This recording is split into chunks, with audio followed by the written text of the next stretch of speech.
I was reading a book. A mysterious man walked right into the library. He was dressed in a long leather coat with his long hairs wavy down, wet like he just walked in the rain. His coat was even wet too, dripping water drops like a trail when walking around the aisle. For some reason, I just couldn't take my eyes off of that strange man since he walked into the library, which I don't know why. Maybe because of his dressing in a long black leather coat with long hairs.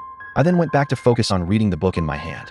A while later, I caught that man in the black coat, from a quick glance, standing from behind through a bookshelf gap, just staring directly right at me intentionally. His eyes were locked on me, creepily, like I had something he was aiming for. Apparently, I was only wearing a blue hooded sweater with jeans on. There was nothing particularly I had for him to aim for. Or was he just one of those weirdos who loves to stare at me for no reason, I thought. He then walks around the book aisle and comes towards me carrying a big dark colored hardcover book. I couldn't help but watch him walking towards me, with the darkest scary eyes gazing directly back at me, as if he was some kind of serial killer trying to kill me now.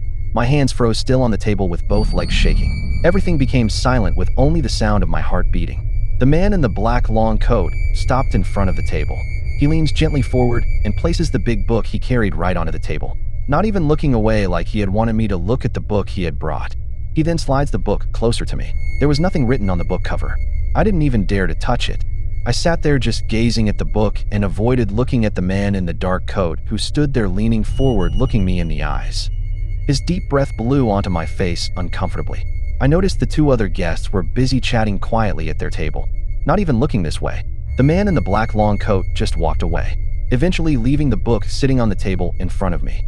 For a second, I began seeing blood running down from the side of the book. It appears like it was leaking out from the side pages of the book. I then gently reach out to open the book to see what was inside. There was a blade laying inside, covered heavily in blood. Other than that, there was a tooth found inside too. I quickly closed the book and moved away. The two other guests saw me and asked if I was okay. I told them that the man in the long black coat placed the book on the table. Somehow they didn't see the book when standing up together gazing at the table where I was sitting by. When I turned around, the book was gone, like it had apparently vanished. The guest even told me they didn't see anyone in a long black coat other than me here. I was shocked. I just left the library quickly to get outside. That moment I asked myself if I just encountered a ghost.